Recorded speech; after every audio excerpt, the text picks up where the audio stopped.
Bueno, partir agradeciéndole a la SNA y saludar a todos los clientes de Agrocapital, junto con a los agricultores y empresarios que están hoy día conectados con nosotros, que nos acompañan y saludarlos a todos los que se relacionan con esta industria, que hoy les interesa saber un poco más sobre cuál es la estructura de financiamiento corporativo o estructural, y también sobre los créditos en FOGAPE. La presentación la vamos a dividir en 6 partes, las cuales ya se las voy a exponer, pero para hacer uso ordenado de todo el tiempo, la idea es dejar al final un espacio para preguntas, ¿ya? Y antes y durante la exposición, todas las preguntas lo ideal es que las vayan haciendo por el chat, ¿ya? Cosa de poder estar respondiéndolas en la medida que se va desarrollando la presentación o bien al final. En caso de que no podamos responder todas las preguntas, bueno, va a estar mi correo y contacto para que podamos conversar después. Si les parece bien, comenzamos. Los 6 tópicos que queremos hoy día conversar con ustedes son, vamos primero a abordar los antecedentes previos, ¿ya? ¿Cuál es la contingencia que está pasando de la industria de los alimentos y el financiamiento? Vamos luego a pasar a repasar lo que es la estructura del mercado financiero agrícola, para luego ir aterrizando en el financiamiento nacional, con los bancos, principalmente, que es la inquietud de ahora, el instrumento de FOGAPE, cuáles son las reglas y cómo le podemos sacar mejor provecho, para luego pasar a la etapa más práctica, o sea, cómo podemos sacarle mejor partido a ese instrumento, cuál es el proceso ideal que uno debiera hacer y desarrollar para acceder a ese instrumento, y por último hacer unas sugerencias y por supuesto pasar a lo que ya les comentaba, que son las preguntas y respuestas. Comencemos con el primero.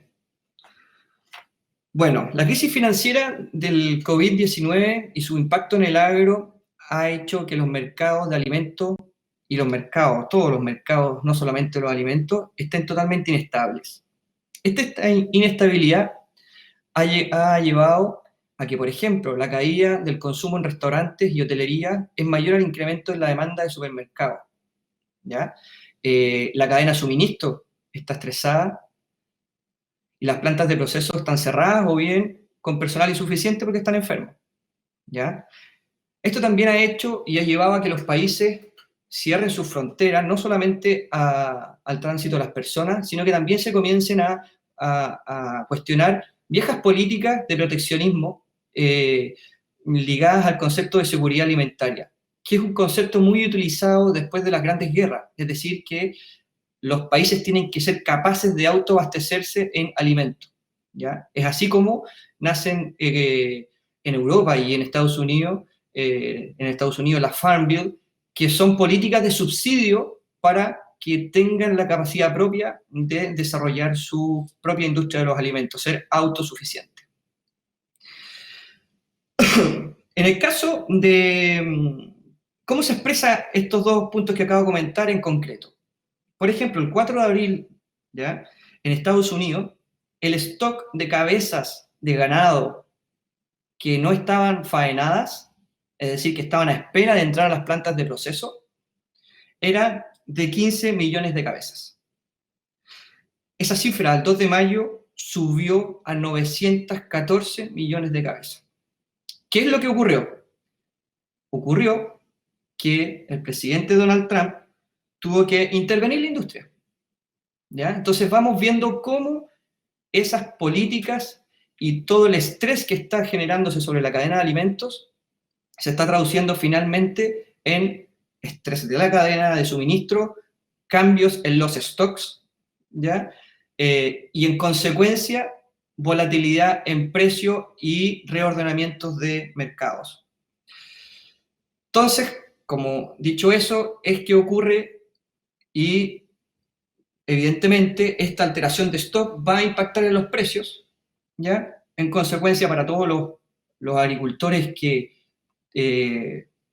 practican o cultivan cultivos anuales, se sugiere evaluar y monitorear muy de cerca todos esos precios, ya que se esperan altas volatilidades. Al lado derecho de la pantalla, ustedes ven una tabla de índices.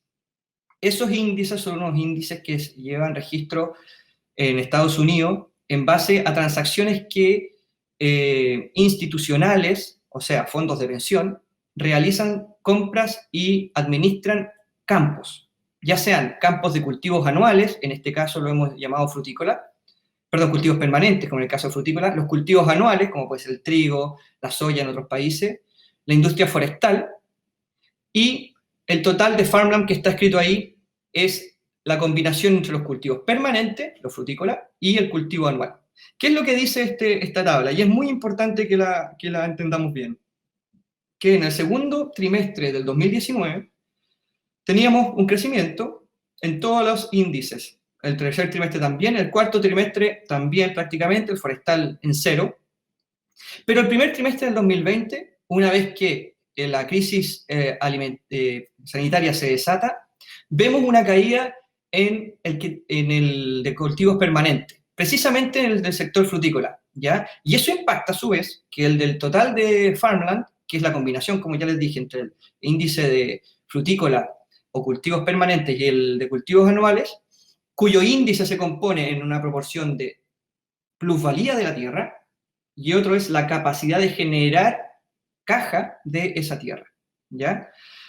Ese índice fue negativo, y ustedes dirán, bueno, ¿y qué significa eso? Significa eso que eso no ocurría desde ni siquiera la crisis subprime, ¿ya? El año 2008, sino que no ocurría desde el año 2001, ¿ya? Solamente durante el año 2001 cayó el índice bajo cero de cultivos permanentes, pero no así el promedio, que es la línea azul de la tabla, ¿ya? Entonces, ¿qué es lo que queremos decir?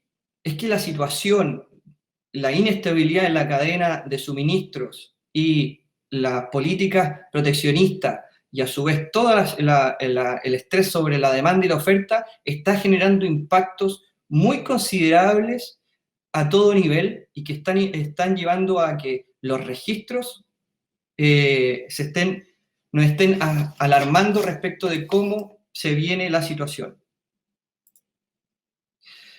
Dicho esos antecedentes, es lo que queremos conversar ahora, de cuál es la estructura del mercado financiero agrícola nacional.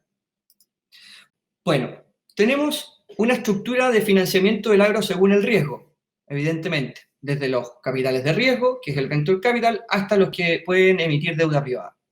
Durante toda esa cadena, podemos ver que pasamos, por ejemplo, el capital de riesgo, que es básicamente lo que también convoca a otros expositores de esta charla, lo que está ligado a la tecnología de la agricultura o de los alimentos. Pero normalmente ese tipo de aportes de capital no no están ligados a estructuras de producción primaria, es decir, van ligados a tecnología. Entonces los emprendimientos hoy día, y hace mucho tiempo siempre, han sido financiados, los emprendimientos en industrias primarias, ¿ya? Producción de trigo, de maíz, por más innovación que haya, finalmente son financiados por capital propio, por el banco, en la medida que puede utilizar apalancar otros flujos, o bien llevar proyectos que tengan un impacto social y en consecuencia un financiamiento público. Ahí hay fondos no solamente nacionales y el Estado a través de Corfo apoya bastante bien esa industria que está en desarrollo y es joven. Otra cosa que es muy importante está el mercado de los capitales de private equity, de capital privado. Ahí existe un segmento que emite deuda, ¿ya? Que son los fondos de deuda privada. Esos son los fondos que las empresas que hoy día no puedan ser bancarizadas, o bien se les rechaza el FOGAPE y los bancos no quieran apoyar, van a caer indudablemente al segmento no bancario, y ese segmento no bancario corresponde en parte a los fondos de inversión locales que emiten deuda. Muchos de esos fondos requieren una garantía inmobiliaria, ¿ya? Y esos fondos no se rigen por las mismas normativas que la superintendencia de banco, porque no son bancos, la ex superintendencia de valores. Hoy día todo eso fusionado en la CMF, en la Comisión de Mercado Financiero. Pero ¿qué es lo que ocurre con ese mercado? Está tremendamente estresado y sin liquidez producto del 18 de octubre del estallido social, que hizo que los capitales, que los inversionistas recogieran sus capitales y tomaran una posición más pasiva. Respecto de las inversiones y los fondos de inversiones en segmentos de mediano riesgo, aquí valorado en 3, tenemos inversión de riesgo que están en la cadena de valor de upstream, que es los que están con mediana a alta exposición al riesgo agropecuario primario, el productor frutícola, el productor pecuario, ¿ya? O bien los que están en la cadena de valor media, los que ya procesan ese valor, que ya procesan ese alimento, lo transforman en, por ejemplo, snack, ¿ya? O bien los viñateros, que ahí estaríamos hablando de las viñas, el embotellado, ¿ya? De ellos tenemos ejemplos. En lo que es los que participan en el mercado primario, tenemos los que tienen una alta exposición agrícola, y ahí tenemos el ejemplo del Fondo Sembrador, que está asociado a Activa y Subsole, que hoy día en la tarde van a poder oír, sobre que nos van a explicar cómo ellos operan sobre los fondos y nos van a dar una visión de los fondos. Y también hay otros fondos y otras iniciativas que han sido con mediana exposición al riesgo agrícola, que han sido iniciativas más tímidas. Por ejemplo, hay una que es entre el Grupo Consorcio y ANSA, y también un fondo de praderas pecuarias que hizo en su oportunidad otra firma que se llamaba IM Trust, hoy día llamada Credit Corp. En los fondos de inversión que invierten en agricultura con baja exposición al riesgo agropecuario, se destacan los que invierten buscando una mejora sustancial en la administración. Y es ahí donde ya empieza a ser un aporte de capital donde se focaliza no solamente en la producción primaria. Muchas veces el productor primario pasa a ser un abastecedor de esa industria, pero esa industria puede generar una producción de alimentos, y esa producción de alimentos, en la medida que se hace más eficiente o tiene esta capitalización, puede generar un surgimiento y una valorización más rápida. El pool de fondos a nivel global que opera en Chile, respecto de estos dos últimos segmentos que comenté, tiene una relativa profundidad, y siempre esta profundidad va a aumentar en la medida que se incrementa el tamaño de la operación.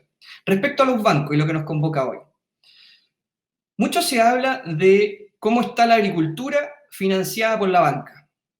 Bueno, ahí es importante mencionar que la cantidad de deuda que hay en la agricultura hoy día son 4.800 millones de dólares. ¿Qué significa eso si yo lo comparo con el PIB de la industria? Es decir, nuestro PIB, el agrícola, es cercano al 3%, y este valor es cercano al 6%. Es decir, nuestra industria está con buena cobertura. Es decir, nuestra industria accede a capitales bancarios. Otra cosa es la competencia del mercado, ¿ya? Toda vez que históricamente esos han sido liderados por bancos masivos y multisectoriales como el Banco de Chile, el Banco Santander, y solamente en segmentos corporativos ha estado el Rabobank en su oportunidad. Hace 10 años atrás tuvo una participación mayor en lo que era el segmento PYME, ¿ya? Y evidentemente tenemos también empresas que ya pueden emitir su propia deuda, como pueden ser los Hortifruti, bonos, estoy hablando. Copeval también ha emitido ese tipo de deuda. En consecuencia, y si nos profundizamos en lo que es la cadena de valor primario y la cadena de valor intermedio, tenemos la upstream y la midstream. La que es la upstream son con los insumos, como bien decíamos, las semillas, los agroquímicos, los fertilizantes, donde están ahí los Copeval, los Coagra, los Martínez y Valdivieso y todas las agroquímicas. Los productores frutícolas, muchos de ustedes, ¿ya? Y agrícolas o ganaderos, son productores que están expuestos al riesgo primario y son parte de esa cadena de valor y que a su vez después se va integrando en valor en la medida que se empaca, se transporta, convertimos ese alimento o esa fruta en un alimento procesado. Entonces, en la medida que nos vamos integrando en la cadena de valor, vamos dejando de depender del riesgo primario. Y los fondos de inversión al final hacen lo mismo.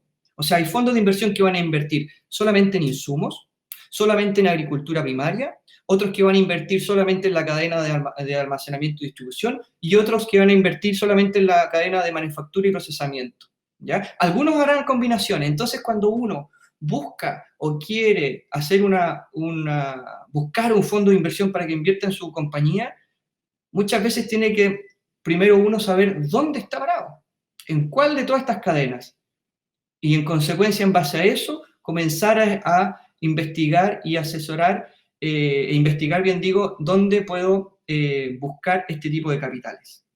Es decir, la agricultura es una alta gama de una cadena de valor que los inversionistas van a entrar según sean sus estrategias y tienen que entrar en consecuencia de lo que nosotros necesitamos.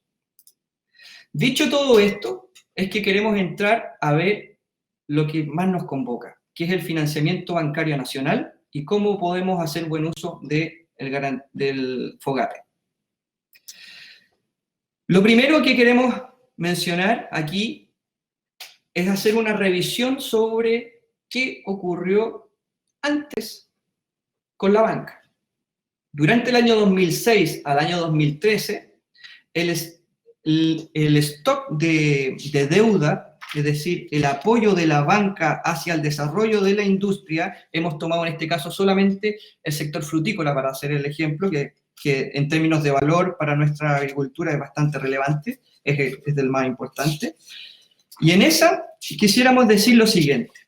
Antes de la crisis subprime, el mercado o la banca venía apoyando el desarrollo de la industria, en consecuencia el stock de deuda iba aumentando, pasó de un poco más de 500 mil millones de pesos o 500 billones de pesos a más de 600, pero se detuvo ese crecimiento. Y se detuvo, ¿por qué se detuvo? ¿Y cuándo se detuvo? ¿Qué pasó ahí? Bueno, ahí fue la crisis subprime. Durante la crisis subprime, y a consecuencia de esa crisis, la banca detuvo su entrega de capital a nuevas inversiones, el apoyo al desarrollo. Es decir, la banca contrajo y cambió sus políticas y pasó de prestar plata a cobrar. ¿Por qué? Porque estábamos en una crisis. Todos nos acordaremos de la crisis subprime. ¿Qué es lo que pasó y cuánto duró? Bueno, las cifras hablan por sí solas. Eso duró prácticamente 3 años, donde hubo un freno al desarrollo de la industria, ¿ya? Durante este periodo también, Rabobank actuó y ganó mercado. Fue justamente cuando Rabobank tomó participación relevante y sobre todo en el mercado de pequeñas y medianas empresas, ¿ya?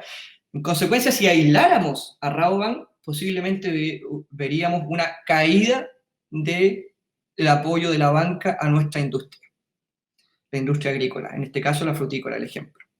Bueno, ¿qué pasó después del año 2011? Comenzó de nuevo a desarrollarse la industria. La banca, en su totalidad, salió a prestar más plata a los agricultores, en este caso a los fruticultores. ¿Qué pasó después?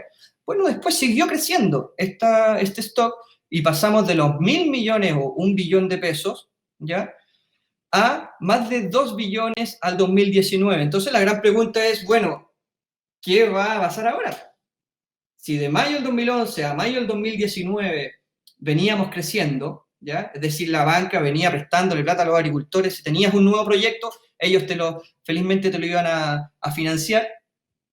Pero ¿qué pasó si tomamos el dato más actual, que no es a mayo, como fue toda la serie, sino que el dato más actualizado es a febrero? Todas estas son cifras que informa la Superintendencia de Bancos, la actual CMF. Caemos en una incertidumbre, porque no sabemos qué es lo que va a ocurrir. ¿Qué va a pasar en el 2021, 22, 23? Bueno, todo indica, si es que nos referenciamos a la crisis subprime, que esto se debiera detener. Es especular, no lo sabemos, ¿ah? Pero sin duda que hay una incertidumbre, y esa incertidumbre está reflejada ahí con un signo de interrogación amarillo y con 3 flechas, o sea, la roja que puede seguir creciendo, mantenerse o caer, siendo que en el pasado vimos que se mantuvo gracias a que entró un nuevo banco, que hoy día ya no está operando en ese segmento de pequeñas y medianas empresas, solamente está operando en el segmento corporativo. Entonces se nos está poniendo difícil la situación. Se está poniendo difícil de cómo vamos a acceder a capitales, y eso el gobierno ya en parte también lo entiende muy bien. Y entonces parte de la batería de instrumentos que el Ejecutivo ha puesto a disposición están los instrumentos FOGAPE, que es una ley especial del año 80 que se modificó en el Congreso y fue capitalizada. ¿Para qué? Para promover a la banca a prestarle plata a las empresas y con eso buscar dinamizar el mercado, ¿ya? Y que no entremos en una recesión. Vamos ahora entonces a ver cómo es este financiamiento. Lo primero que tenemos que comunicar y acordar es las condiciones mínimas que el reglamento del FOGAPE exige.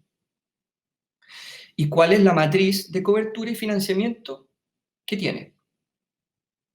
Esto posiblemente ustedes lo han leído en la prensa y ha sido de público conocimiento, ¿ya?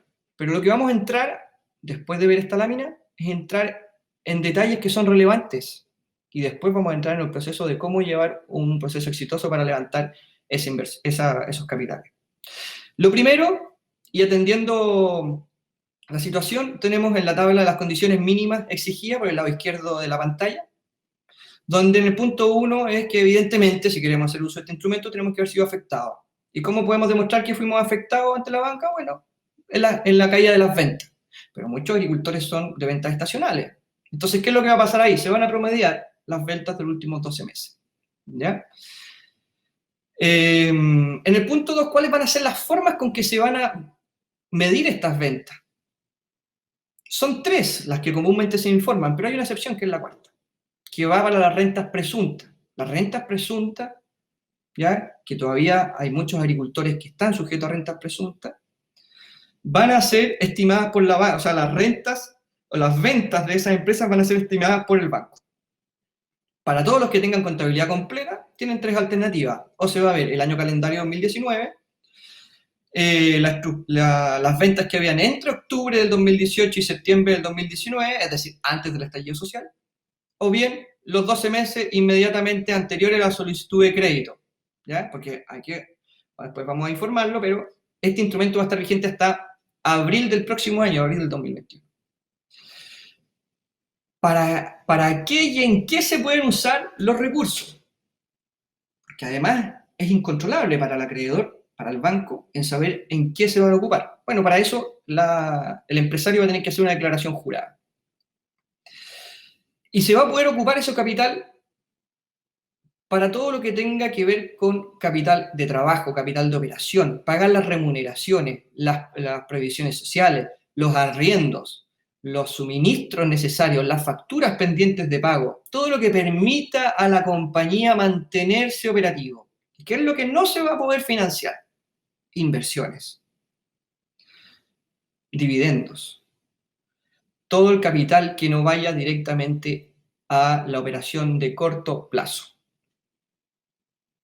Por el lado derecho tenemos una matriz donde va desde el tamaño, desde la microempresa hasta las grandes empresas, ¿ya? Desde la micro hasta las grandes, y con ventas desde 1.000 hasta 1.000.000 de UF, donde la cobertura va a variar desde un 85% que el Estado garantiza a ese deudor, es decir, si pido 200 UFs, ¿ya? El Estado me va a garantizar el 85% de las 200 UF, ¿ya? Si yo soy una empresa más grande, por ejemplo, las grandes 1, que vendo entre 400.000 UFs y 600.000 UF, mi cobertura va a ser el 70%, es decir, el Estado me va a garantizar el 70% de la plata que estoy pidiendo, me habían dicho de que me está aprobando el crédito. Pero y eso, de cierta manera, posiblemente usted lo conozca y lo haya oído. Y muchos deben tener preguntas, pero que al final yo no accedo al instrumento. ¿Ya? Me lo negaron.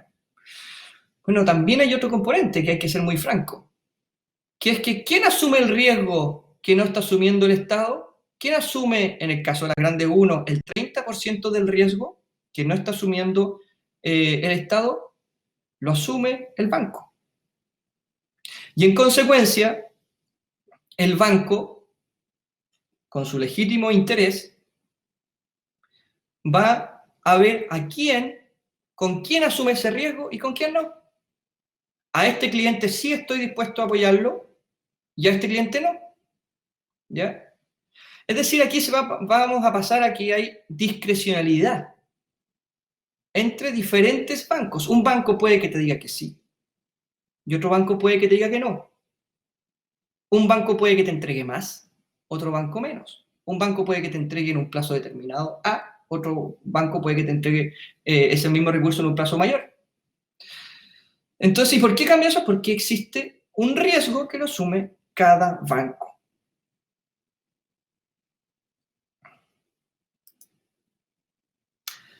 ¿Cuáles son las otras condiciones que también son muy importantes de considerar en el caso del FOGAPE? Evidentemente van a ser créditos con plazo entre 24 y 48 meses, y esto no se podrá extender más allá del 30 de abril del 2025. Usted dice, pero para eso falta más de 48 meses. Evidentemente, pero estos créditos se pueden reestructurar, ¿ya? ¿Qué pasa si se vuelve a renegociar y se vuelve a utilizar esto? Esta garantía nunca va a poder pasar ese periodo del 2025. El periodo de gracia, ya sea para capital e intereses, es de 6 meses, ¿ya? La estructura, es decir, aquí van a ser cuotas mensuales, pero para el agro, dado su ciclo estacional, este instrumento permite que las cuotas diferenciadas puedan ir calzadas con su negocio. Respecto del prepago, no va a tener costo de prepago y la tasa de interés va a ser básicamente la inflación normal que hay en un año, ¿ya? El banco que te entregue este financiamiento va a tener que postergar el cobro de sus capital e intereses, ¿ya? Perdón, solamente del capital, por al menos 6 meses. Es decir, si usted opera con dos bancos, con un banco tiene otro crédito que tiene que pagar cuota tras cuota tras cuota, ¿ya? Y otro banco no tiene un crédito, y los dos bancos, usted puede postular esto a través de esos dos bancos, ¿ya? Evidentemente que el banco donde usted no tiene el otro crédito, posiblemente le va a ser más fácil acceder al financiamiento. ¿Por qué? Por la sencilla razón de que en el banco donde usted tiene el otro crédito, el banco tendría que decir, ya, si yo le presto a esta empresa, tengo que dejar de cobrarle por el otro crédito que le presté antes. En cambio, el otro banco, que no tiene ningún producto de deuda con usted, no va a tener ese inconveniente. Es decir, el comité tendría posiblemente mayor permisividad. Respecto a quienes están al día o en mora, aquí hay un tema muy, muy importante. Todas las empresas que estén hasta 89 días de atraso, en la medida que se pongan al día, pueden acceder. Es decir, tú podrías reestructurar tu crédito, luego pedir al FOGAPE. Sin embargo, si hay una empresa que tuvo 90 días de mora o más, esas son clasificadas por la Comisión de Mercado Financiero, por la banca y la Comisión de Mercado Financiero, como cartera deteriorada. Y tú, aunque te pongas al día con esos créditos y con todo el sistema, vas a tener que demostrar un buen comportamiento de pago por al menos 4 meses. Y de ahí vas a salir de la cartera deteriorada, en consecuencia podrías postular estos créditos. Evidentemente, las empresas que están en procesos de quiebra o reorganización no van a ser sujetas de este beneficio. Entonces, la pregunta que uno se tiene que hacer aquí, y es muy válida, es ¿dónde están los incentivos para que se preste a los más riesgosos? Claramente no se ven. Por eso también es cuando uno escucha que a ciertas empresas le prestaron menos o a segmentos de la economía no les quieren prestar. Porque de nuevo hay discrecionalidad de la banca y además el reglamento del instrumento no propone incentivos claros para que se preste dinero sobre empresas más riesgosas.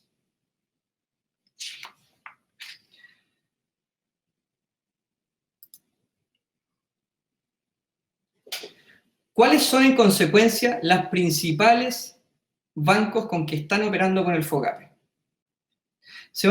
Aquí se han hecho una de 3 licitaciones. La licitación es básicamente que el Banco del Estado, quien administra el FOGAPE, licita los dineros para hacer estas garantías, ese 85, ese 70% que hablábamos antes, ¿ya? Y lo que ha hecho es sacar el primer paquete de garantías o de fondos de cobertura.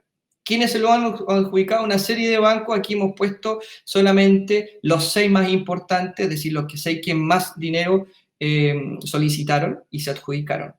El que tiene más fondos es el Banco Santander, seguido por el Itaú, el Chile, el Banco del Estado, el Scotiabank y el BCI. Y a su vez también están segmentados.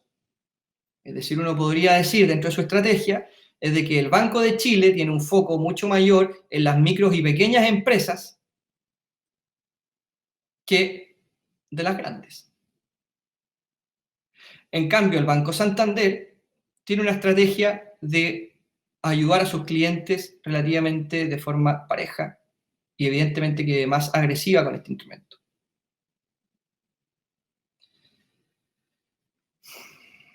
Hay otros bancos como el Banco Vice, el Banco Security Consorcio, el Internacional y la Cooperativa de Ahorro y Crédito Copeuch, que también se adjudicaron fondos, pero son menores.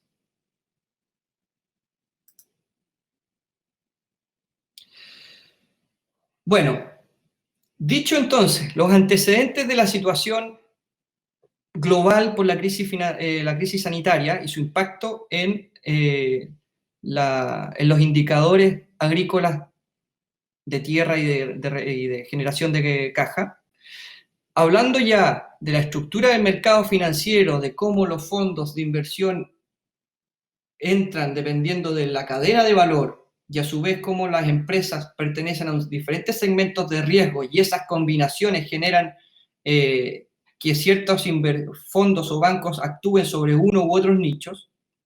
Y luego de haber hablado del financiamiento bancario, en donde vimos que durante la crisis subprime tuvimos se detuvo el financiamiento para la industria frutícola y luego de 3 años volvió a crecer ese apoyo.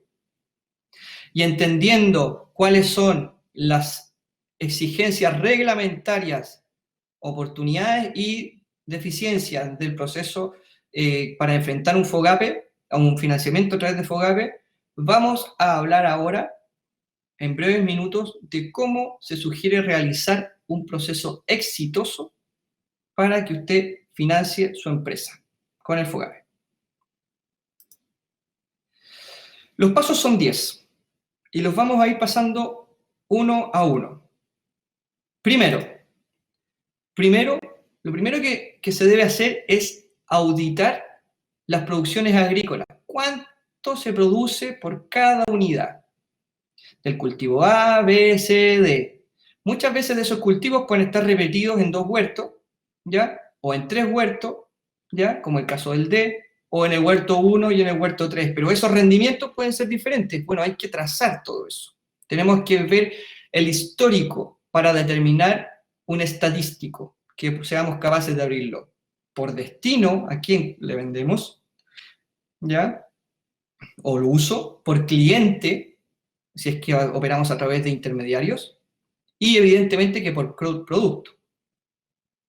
Todo eso nos va a permitir determinar y estar seguros para poder proyectar nuestra generación de flujos. En el punto 2, tenemos que hacer una auditoría a la estructura de nuestros costos operacionales, gastos de administración y movimientos no operacionales. Básicamente lo que tenemos que tomar son los estados financieros de la compañía, abrir estos balances desde el actual y ojalá ir 3 periodos hacia atrás para totalizar 4 balances y con ello determinar la estructura matriz de nuestra empresa con sus ratios y la consistencia en ellos. Muchas veces estos balances son con fines tributarios y ahí muchas veces aún no ha cambiado los contadores, ¿ya? Bueno, esos criterios hay veces que cambian, independiente que cumplan con el fin tributario, aquí el fin es diferente, aquí el fin es financiero. Bueno, hay que tomar esa información, procesarla con un foco financiero, ¿ya? Para determinar esas estructuras, relaciones y consistencia que nos van a entregar los fundamentos técnicos. A su vez también tenemos que estudiar los estados de resultado operacionalmente, lo que requerimos para todo el capital que requerimos para que nuestro huerto opere con normalidad respecto de la administración y venta, la misma situación, y aparte lo que no está ligado con la operación. Por ejemplo, el pago a los acreedores, a los bancos, la venta de un activo que no tiene relación con el giro, que puede impactarnos en el resultado de la última línea. Entonces yo tomo el balance, gano plata, pierdo plata, pero puede que en la operación es donde está ahí el corazón, donde vamos a tener que saber si es que gano, soy eficiente, soy competitivo o no. ¿Tengo una capacidad empresarial para hacer esto? ¿Lo he hecho bien antes? Voy a determinar con todo este análisis una estructura operativa recurrente que se proyecta en el tiempo, que lo he usado en el pasado y que la proyecto hacia el futuro. Entonces ya he auditado el punto 1, que son las producciones agrícolas, y el punto 2, que son las información financiera.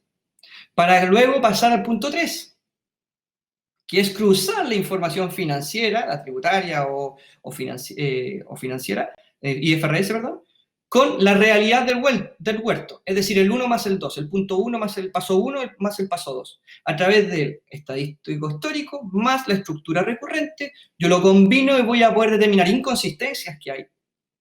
Oye, me están diciendo que vendo tanto, ¿ya? Y si pero yo produzco mucho más que eso. Bueno, entonces, ¿dónde está esa venta? ¿Ah? ¿Fue sin factura? ¿O produje menos y hay un error de información de campo? Voy a determinar fortalezas y debilidades, ¿ya? Oye, soy muy competitivo en estos cultivos, en estos otros campos, ¿ya? Este campo es tremendamente caro en su irrigación porque tengo que subir una columna de agua del pozo profundo que es muy alta. Bueno, quizás ¿tengo claro esa cifra? Eso me va a hacer, todas esas fortalezas y debilidades me va a hacer armar una matriz de las cosas que tengo que mejorar y cómo puedo enfrentarlas de cara a la banca, ¿ya? Evidentemente que con las inconsistencias van a haber algunos que puedo reparar y puedo mejorar y otros que derechamente no.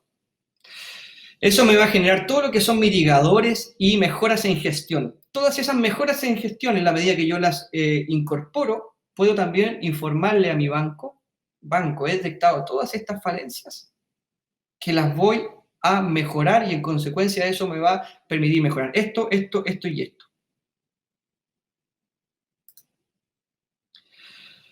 El punto 4 es la generación de puentes que van a comunicar la información de los estados financieros históricos con la estructura y ratios que obtuvimos de los balances, con la estructura recurrente que obtuvimos del estado de resultados.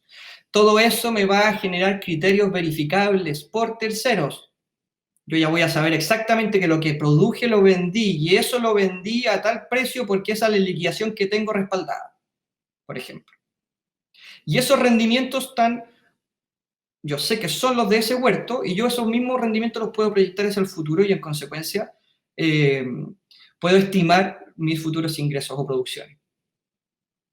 Evidentemente que voy a tener que revisar si los campos están bien valorados, quizás tengo que retasarlos para enfrentar a la banca. Voy a revisar también las cuentas que debo y las cuentas que tengo por cobrar, porque quizás ahí hay cuentas que realmente están reflejadas en el balance tributario, pero en realidad no existen. ¿Ah? Y voy a arquear y voy a saber realmente qué es lo que debo.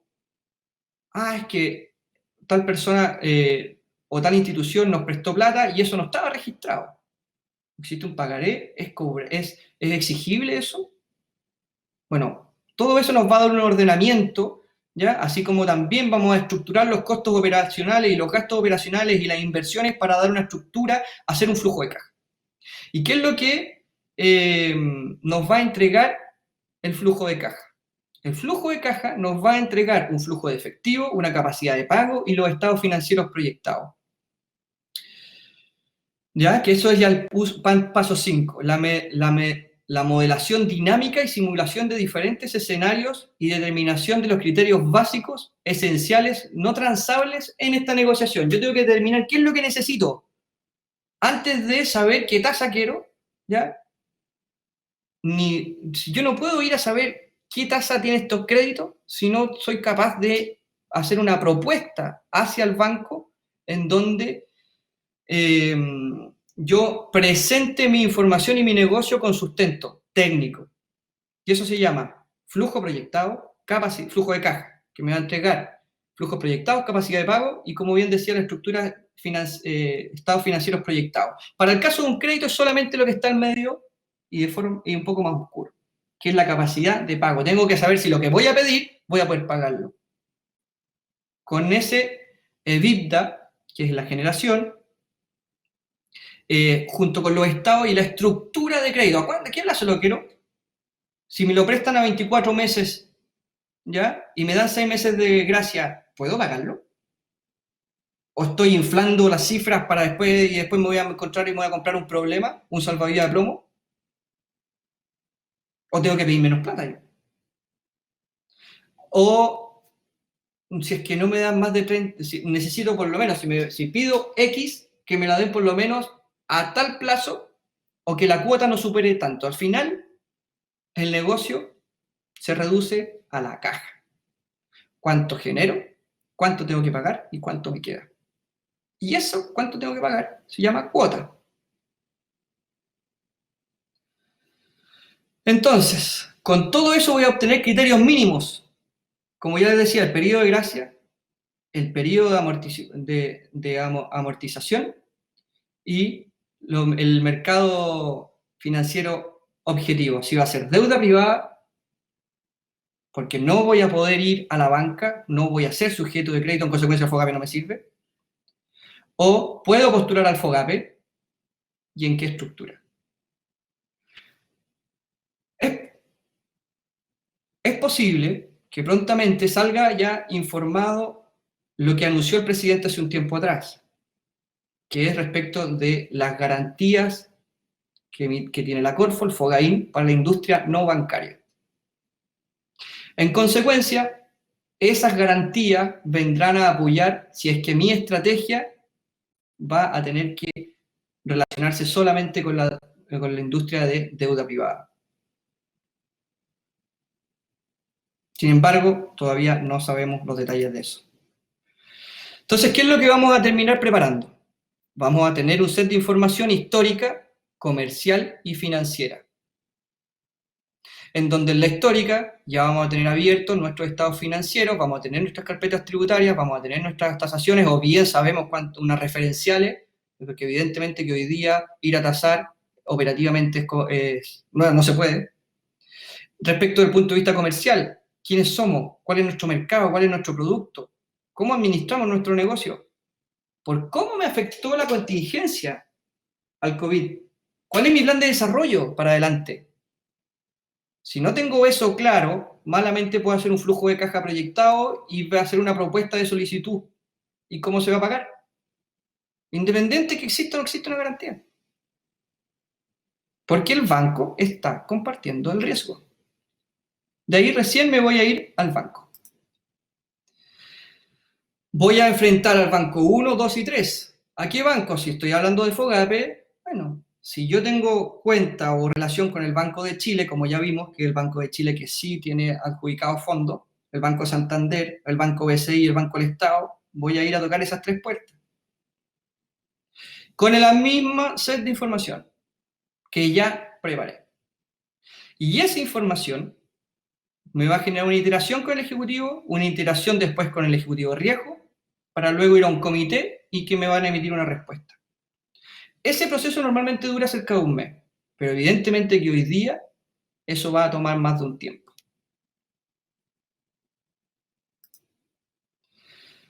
Entonces, con mis criterios mínimos, yo voy a sentarme en una negociación a ver si puedo cerrar y tener ese financiamiento. ¿Qué es lo que va a hacer esa negociación? Esa negociación va a ver si esa estructura la puedo pagar, si la tasa, en el caso del FOGAPE, ya sabemos que la tasa es la tasa de política monetaria más 3%, que es básicamente UF más cero o peso más la inflación.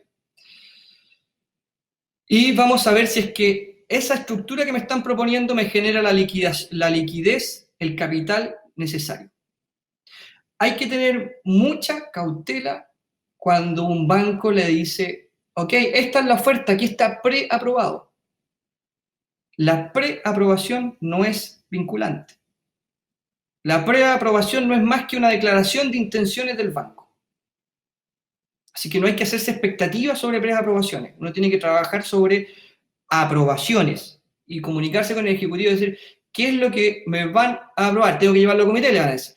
Ok, y ese comité, no, puede ir desde aquí hasta acá. Bueno, cuando tengamos más certeza de eso, vamos a recién poder establecer una negociación seria para poder hacer una aprobación tanto de lo que emite el comité o el banco respecto de lo que nosotros necesitamos. Así que el llamado ahí es no hacerse falsas expectativas sobre preaprobación.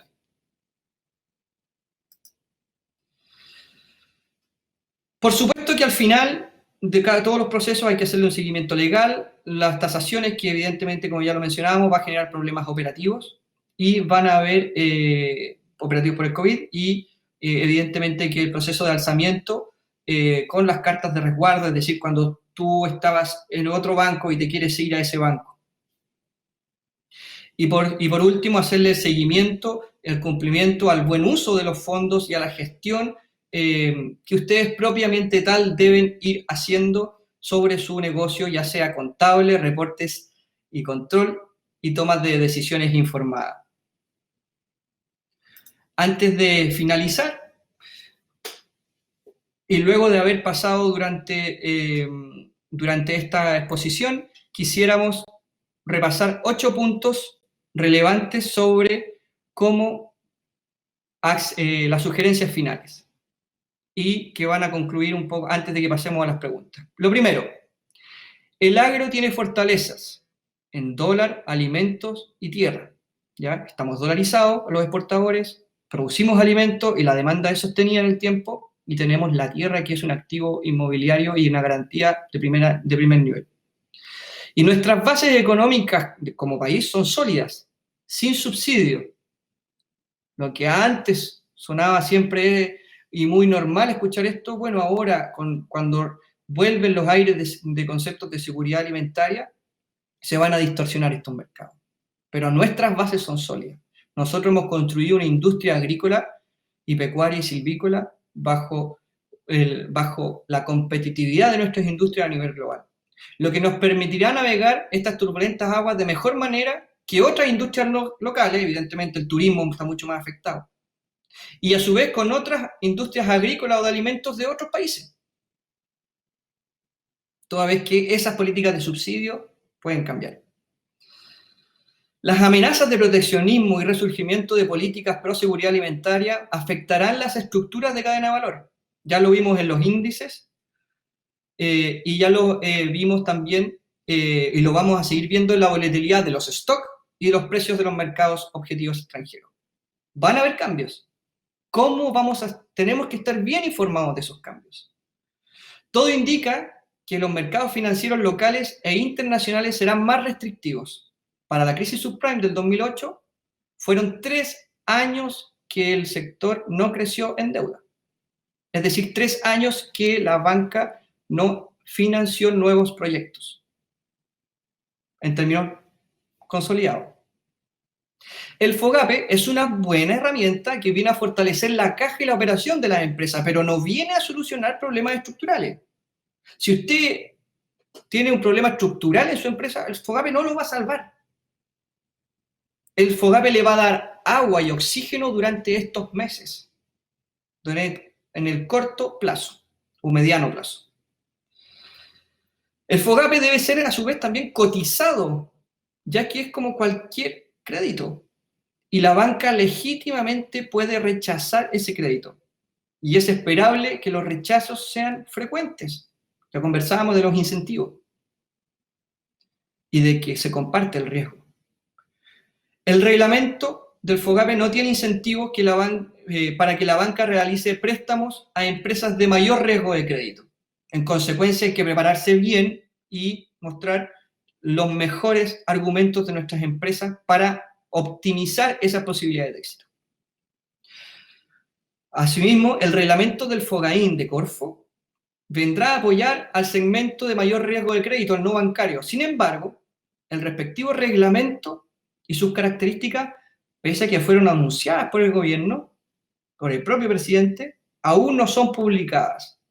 Y en consecuencia hay que mantenerse alerta sobre ese reglamento porque impactará en el mercado de la deuda privada, de los fondos de inversión, es decir, al segmento no bancario. Si yo no accedía a la banca, ¿qué? No, está esta otra capa. ¿Cómo va a funcionar eso? Hay que estar atento para entender. Por último, ¿y qué es lo que está en nuestras manos? En nuestras manos está la capacidad de prepararse con buena información, verificable y sólidamente fundamentada para aumentar las probabilidades de éxito de su solicitud de crédito, sobre todo para las renovaciones de créditos estructurales. Estamos hablando aquí del FOGAPE, pero ¿qué va a pasar el próximo año? ¿Qué pasa si tengo un vencimiento de un bullet o un crédito cuya amortización es sobre mi capacidad de generación de flujo? Me tengo que empezar a preparar. Y esa preparación toma tiempo, como ya lo vimos en los 10 pasos. ¿De qué hablar de financiamiento de inversiones? Si la banca va a estar restringida, con mayor aún tengo que prepararme bien. Y es esperable, en consecuencia, que la banca sea restrictiva por varios años más si es que nos tomamos de referencia en la crisis subprime, y a su vez que los indicadores que vimos en un comienzo de la reunión son más pesimistas que de la crisis subprime, ya que en la crisis subprime no hubieron indicadores negativos. Bueno, eso ha sido la presentación que teníamos para compartirles hoy. Como empresa estamos muy agradecidos de la oportunidad de poder participar aquí y vamos a pasar a responder preguntas que hayan hecho los invitados.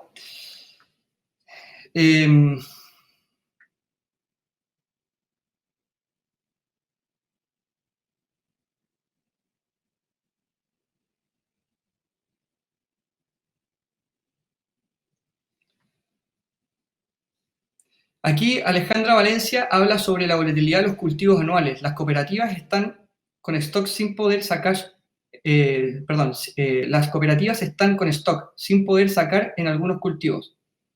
Sería bueno incorporar este segmento a la discusión. Aquí va a ser clave, Alejandra, lo que la ODEPA comience a informar como stock a nivel nacional y a su vez también seguir, cuando son cultivos anuales, los indicadores, aunque no sean iguales. Por ejemplo, el trigo o la bolsa de Chicago que transa commodities agrícolas, aunque ese commodity agrícola, ese trigo, ese maíz no sea el mismo que se produce acá, eso marca tendencia. Entonces va a ser muy importante en revisar cómo se están comportando esos precios futuros y a su vez estar muy atento y muy bien informado sobre los stocks de almacenamiento de insumos que están a lo largo del mundo. Sin embargo, la volatilidad de los precios en insumos o en cultivos anuales es menor, ¿ya?, que la de cultivos permanentes como la fruticultura. Eso es lo que hemos visto.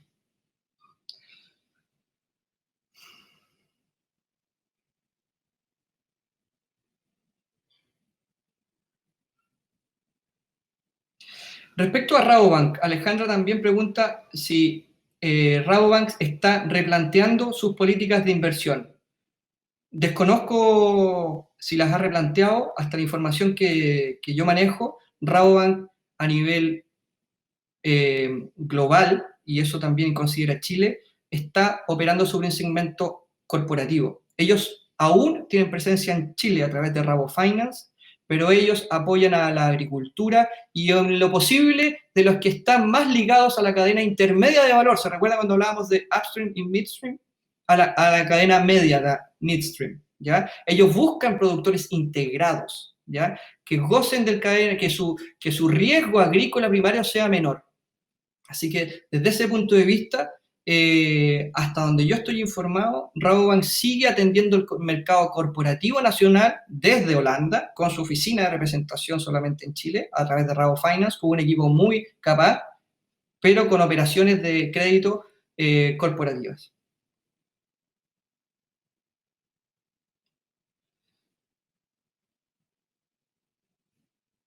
Voy a seguir leyendo.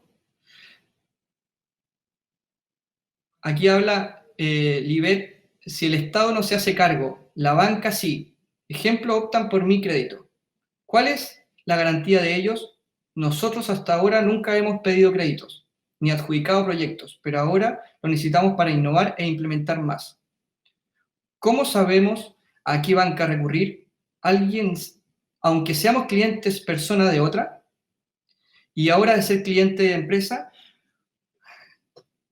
Lilibet, si tú eres cliente a través de persona, ¿ya?, es mejor entrar a través de esos bancos que donde ni siquiera te conozcan como persona.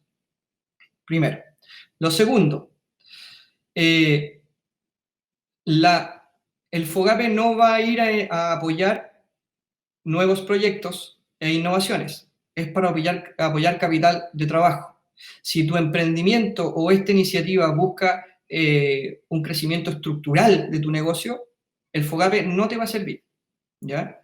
Y lo que vas a tener que hacer es un proceso de solicitar ese crédito en la medida que tengas flujos que puedas demostrar actuales. La banca, por de siempre, no apoya a emprendimientos puros, solamente apoya crecimientos de empresas que ya están con historial.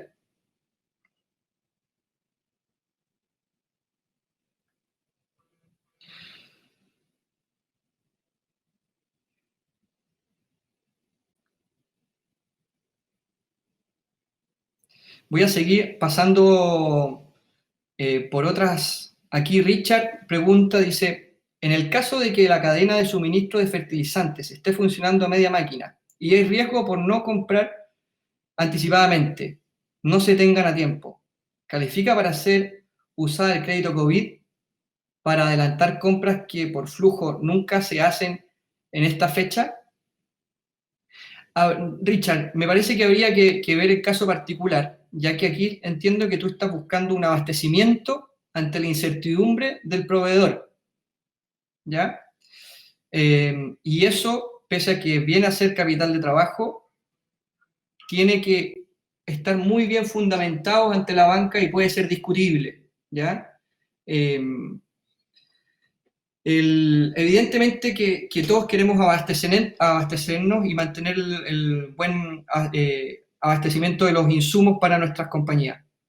Sin embargo, que no hay que olvidarse también de que el sobreabastecerse es inmovilizar capital, cuando ciertamente que el problema que tenemos hoy es que no tenemos liquidez.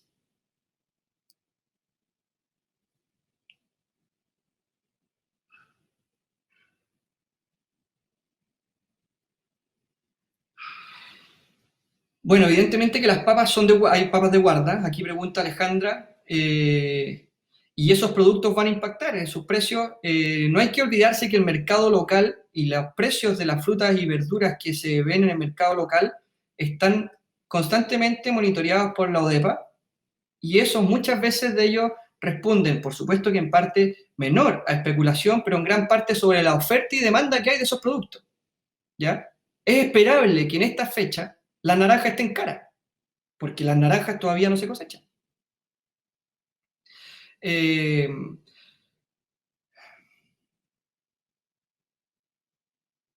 Aquí Alfredo Fernández pregunta, ¿por qué el Banco de Chile ofreció límites muy bajos para el monto otorgable vía FOGAPE? Máximo 100 millones de pesos. ¿Tienes esta información? Bueno, el límite de el FOGAPE está también marcado por el reglamento, ¿ya? Y lo vimos acá, en esta matriz. Aquí está el máximo financiamiento y existen tramos. Es decir, para las microempresas que venden hasta 1.000 UFs al año, que van a tener la cobertura del 85%, pueden tener un máximo de 250 UF. ¿Por qué el banco unilateralmente determinó eso como máximo? Bueno, la respuesta está aquí. Porque el banco asume el saldo del riesgo y ellos consideraron, posiblemente, que para esa empresa en particular, ¿ya?, no iban a estar disponibles para ir a más de 100 millones. ¿Por qué existe discrecionalidad y la cual es legítima?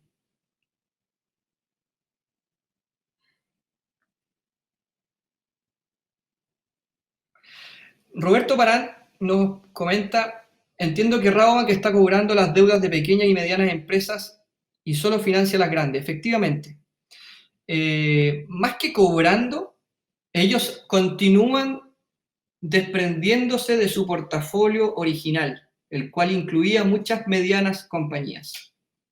Y solamente se están quedando con las medianas compañías, algunas que otras, que están integradas verticalmente. Así que efectivamente Rabobank sigue y va o sigue siendo un banco que que no está volviendo, no está dando señales de volver a políticas de crédito donde va a financiar a medianos o pequeños agricultores.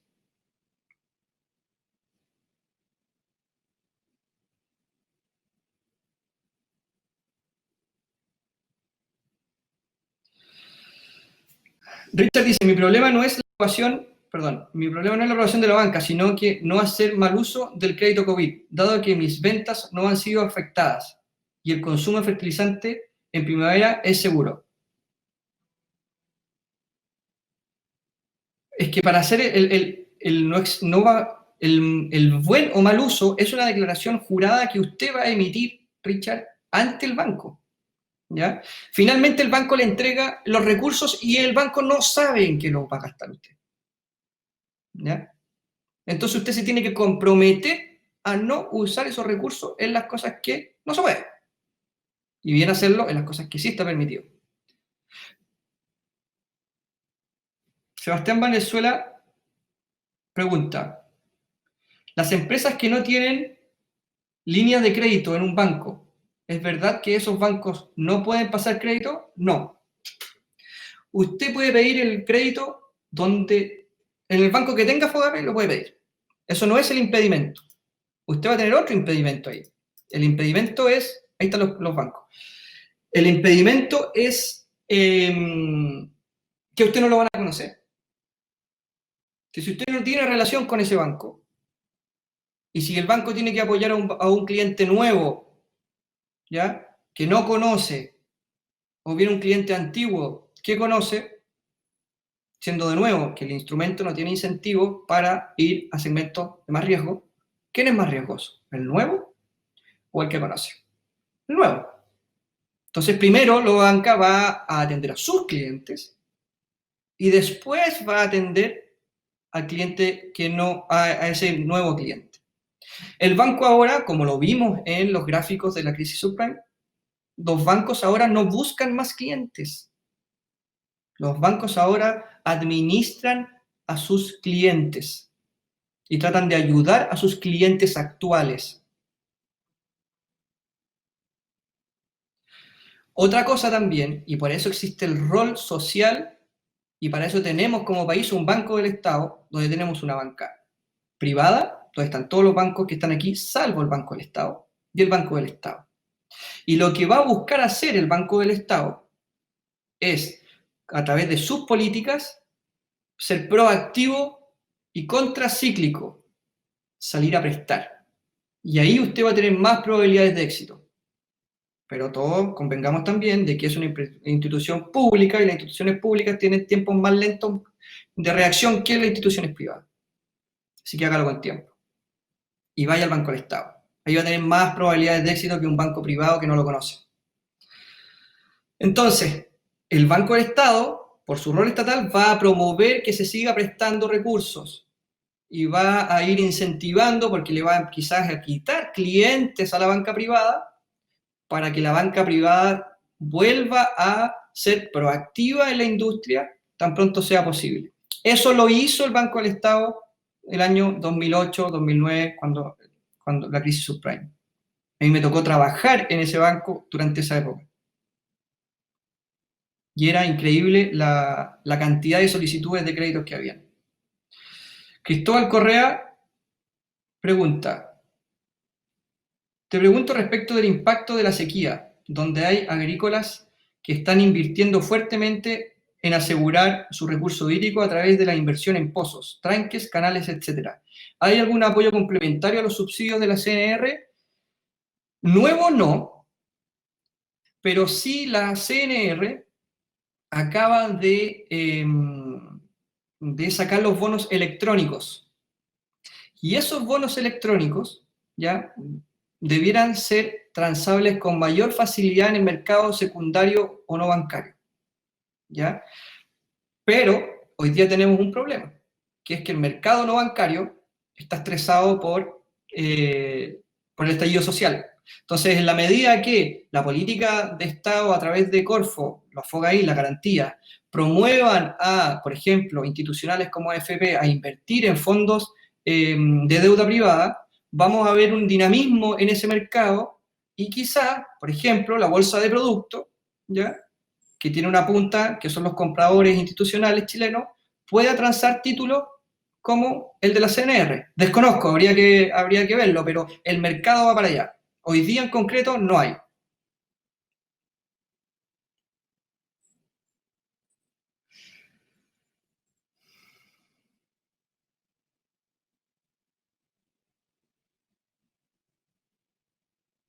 Un auditor, Sebastián Valenzuela pregunta, ¿y una auditoría externa podría ser un plus para la aprobación del crédito? Por supuesto, siempre que terceros ayuden a elaborar y auditar la información va a generar mayor credibilidad, además que son expertos en ello, ¿ya? Sin ir más lejos, en Agrocapital eso es lo que hacemos. Y estos 10 pasos que hemos comentado son los pasos que nosotros metódicamente procedemos. Bueno, me parece que, no sé si habrán más preguntas. Aquí abajo hay otra pregunta, no sé si la habré visto, que dice las empresas que no tienen línea de crédito en un banco, ¿es verdad que no pueden? No, así lo respondimos. Aquí José Valdés dice, soy productor de frutos secos y aún no veo efectos graves del COVID en mi negocio. Sin embargo, ¿podría optar a crédito FOGAPE? Es que usted quizás no lo está viendo porque no ha visto quizás su producción o su cosecha ya está descalzada de esta contingencia. Pero sin embargo, este producto va a estar disponible hasta abril del 2021. En consecuencia, su situación puede cambiar. Asimismo, estar preparado para que si es que esa situación cambia, usted pueda optar al financiamiento, me parece que sería la mejor recomendación.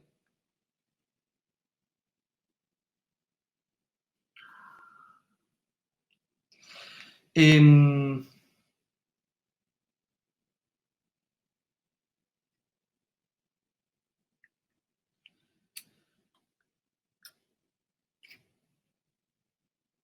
Teodoro pregunta, ¿los exportadores de productos a China pueden acceder a financiamientos en monedas yuan con instituciones chinas? Eso va a depender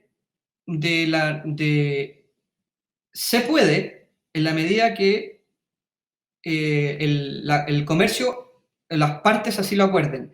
¿Qué es lo que quiero decir? Que el China Construction Bank, que está en Chile, puede cambiar los renminbi y de hecho es la oficina regional donde se cambia los renminbi para toda la región.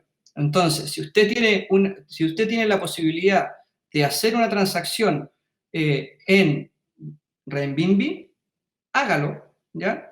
Porque aquí existe un banco en Chile que está habilitado para traspasar esos renminbi a moneda local.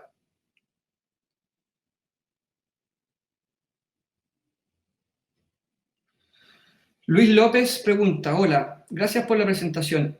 ¿Hay líneas especiales de financiamiento para empresas de energías renovables, paneles solares en suelos no agrícolas tipo 4? Líneas especiales de parte de la banca, no. Lo que sería interesante ahí, Luis, es investigar a través de la Corfo, qué es lo que pueda existir, ¿ya? Porque ahí sí existen ciertos subsidios y sí existen ciertas líneas que financian a otras instituciones con el objetivo de promover, promover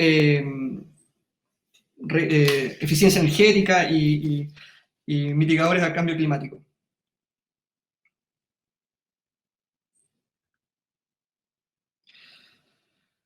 Bueno, dejarlos invitados en consecuencia y para ir cerrando esta exposición, dejarlos invitados a que nos visiten, nos escriban ahí en el email bbarros@agrocapital.cl.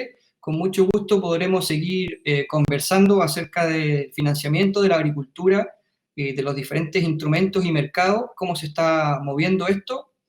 Dejarlos invitados también de que toda inquietud es bienvenida, toda forma que podamos ir contribuyendo a pasar esta crisis. Así que muchas gracias por su tiempo y esperamos vernos pronto.